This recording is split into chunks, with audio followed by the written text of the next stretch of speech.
Hello বন্ধুরা, আমরা যারা হিন্দু ধর্মাবলম্বী তারা নিশ্চয়ই জানি হিন্দু ধর্মে 51 সতীপীঠ রয়েছে।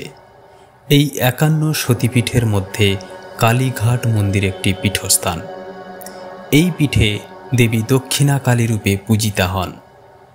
কালীঘাট মন্দিরটি পশ্চিমবঙ্গ রাজ্যের কলকাতা শহরে অবস্থিত। ভ্রমণ পিপাসু মানুষদের কাছে এই সতীপীঠটি অত্যন্ত পবিত্র স্থান। দেবীর অঙ্গে শোভিত 108 সোনার মুন্ডমালা, হাতের খড়গ, পদতলে শায়িত শিব ঠাকুরের মূর্তি, মাথার চূড়া, আরও কিছু স্বর্ণালঙ্কার ও রৌপ্য অলঙ্কার ওজনে কত কে বা কারা প্রদান করেছিলেন সেই সব ধনকুবেরদের নাম আমরা অবশ্যই আজকের এই প্রতিবেদন থেকে জানব। মন্দির আয়তনে কতটা দীর্ঘ, দেবী মন্দিরের চূড়া কত ফুট, দেবীর প্রস্তর খণ্ড উদ্ধারের সেই ঐতিহাসিক কথা অবশ্যই আজকের প্রতিবেদন থেকে জানব। ও হ্যাঁ, আমরা আজকের এই প্রতিবেদন থেকে অবশ্যই জানব কালীঘাট মন্দির সংলগ্ন কেওড়াতলা মহাশ্মশান সম্পর্কে। পুরাণ অনুসারে দেবীর ডান পায়ের 4টে আঙুল এই স্থানে পতিত হয়েছিল। বলা হয় বেহালা থেকে 2 যোজন ব্যাপী কালী ক্ষেত্রের 3 প্রান্তে অবস্থিত স্বয়ং ব্রহ্মা, বিষ্ণু ও শিব, আর তার মাঝেই দেবীর অবস্থান। দেবীর এখানে ভৈরবী, বগলা, মাতঙ্গী, বিদ্যা, কমলা, ব্রাহ্মী, মহেশ্বরী, চণ্ডী প্রভৃতি রূপে পূজিতা হন। দীপান্বিতা অমাবস্যাতে দেবীকে মহালক্ষ্মী রূপে পূজা করা হয়। সতীপীঠ কালীঘাটে দেবীর দক্ষিণ পায়ের আঙুল কেন পড়ল তার দেবত্ব কথা না জানলে নয়। আপনারা অনেকেই হয়তো জানেন, তবুও যারা এখনও অবগত নন তাঁদের জন্য আজকের এই প্রতিবেদন। চলুন বন্ধুরা, একবার সতীপীঠ সৃষ্টির ইতিহাস সম্পর্কে জেনে আসি।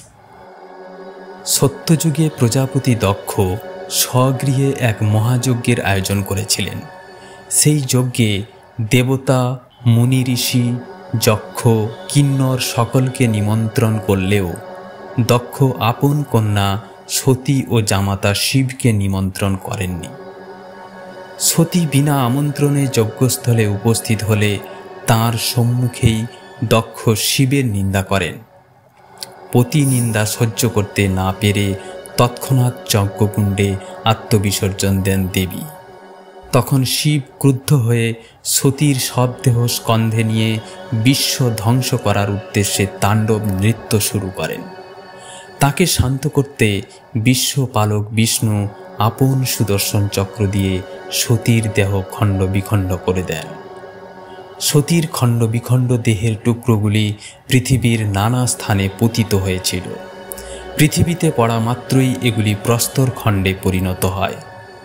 পীঠমালা তন্ত্র অনুযায়ী সতীর ডান পায়ের 4টে আঙুল পড়েছিল কালীঘাটে। কালীঘাট সতীপীঠকে নিয়ে ইতিহাস কি বলে জানবেন না? জানতে হলে এই অংশটুকু অবশ্যই শুনবেন। বন্ধুরা, কালীঘাট একটি বহু প্রাচীন কালীক্ষেত্র। গবেষকদের মতে কালীক্ষেত্র বা কালীঘাট কথাটি থেকে কলকাতা নামটির উদ্ভব। ধারণা করা হয় প্রায় 2000 বছর আগে গ্রিক দার্শনিক টলেমির ভারত বর্ণনাতে যে কালীগ্রামের কথা রয়েছে সেটি আজকের কালীঘাট। এও জানা যায় যে 1100 খ্রিস্টাব্দে রচিত চণ্ডীমঙ্গলে বর্ণিত ধনপতি সওদাগর তার পুত্র শ্রীমন্তকে নিয়ে সপ্ত ডিঙায় চড়ে আদি গঙ্গা দিয়ে যাওয়ার সময় এখানে পুজো দিয়েছিলেন। মুকুন্দরাম চক্রবর্তী রচিত সেই চণ্ডীমঙ্গলে এও বর্ণিত আছে যে কালীঘাট এরাইল বেনির নন্দন, কালীঘাটে গিয়া ডিঙি তীর দর্শন। জনশ্রুতি এও আছে যে আত্মারাম ব্রহ্মচারী নামক এক মাতৃসাধক একদা এখানে কালীর ধ্যান করছিলেন। এরপর এক রাতে তিনি দেবীর কণ্ঠ শুনতে পান। তাকে বলা হয় সে যে বেদিতে বসে ধ্যান করছিলেন সেটি ব্রহ্মবেদী, অর্থাৎ একদা ব্রহ্মা সেখানে বসে দেবীর ধ্যান করতেন। আর দেবীর সেই অঙ্গ পাশের কালিন্দী হ্রদে রয়েছে।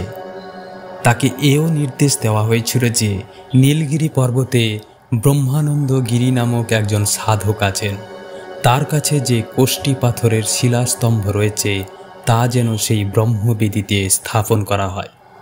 এরপর আত্মারাম নীলগিরি গিয়ে ব্রহ্মানন্দের সাথে দেখা করেন। ধারণা করা হয় কোনো দৈব বলে সেই 12 হাত লম্বা আর 2 হাত চওড়া সেই শিলাকে কালীঘাটে আনা হয়েছিল। বলা হয় তখন স্বয়ং দেবশিল্পী বিশ্বকর্মা সেখানে আবির্ভূত হয়ে সেই শিলাকে মাতৃরূপ দেন আর তা ব্রহ্মবেদীতে স্থাপন করা হয়। এভাবে দেবীর স্থাপনা হলেও তখনও দেবীর সেই খণ্ডিত চরণ নিখোঁজ ছিল।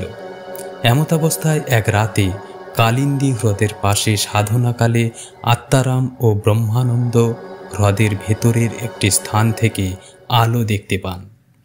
পরদিন ভোরে তারা সেখানে মায়ের চরণাংশ পান। এটি ছিল স্নান যাত্রার দিন, অর্থাৎ জ্যৈষ্ঠ পূর্ণিমার দিন। এদিন আজও প্রথা মেনে বিশেষ পূজা হয়। 1809 সালে বরিশার সাবর্ণ জমিদার শিবদাস চৌধুরী তাঁর পুত্র রামলাল ও ভ্রাতুষ পুত্র লক্ষ্মীকান্তের উদ্যোগে আদি গঙ্গার তীরে বর্তমান মন্দিরটি নির্মিত হয়েছে। পরবর্তীকালে মন্দিরের কিছু পোড়ামাটির কাজ নষ্ট হয়ে গেলে সন্তোষ রায়চৌধুরী সেগুলি সংস্কার করেন। বর্তমান এই মন্দিরটি 90 ফুট উঁচু। মন্দিরের উপরে রয়েছে 3টি কলস, একটি ত্রিশূল ও একটি ত্রিকোণা ধাতব পতাকা যাতে ওম লিখিত। এটি নির্মাণ করতে 8 বছর সময় লেগেছিল এবং খরচ হয়েছিল 30,000 টাকা। সামনের নাট মন্দির তৈরি করেন আমদুলের জমিদার কালীনাথ রায়। মন্দির সংলগ্ন জমিটির মোট আয়তন 1 বিঘে 12 কাঠা 3 ছটা। বঙ্গীয় আটচালা স্থাপত্য শৈলীতে নির্মিত মূল মন্দিরটির আয়তন অবশ্য মাত্র 8 কাঠা। গর্ভগৃহটি সুউচ্চ। পরবর্তীতে রাজস্থানী শিল্পীদের দ্বারা এর ছাদ নতুন করে সাজানো হয়েছে।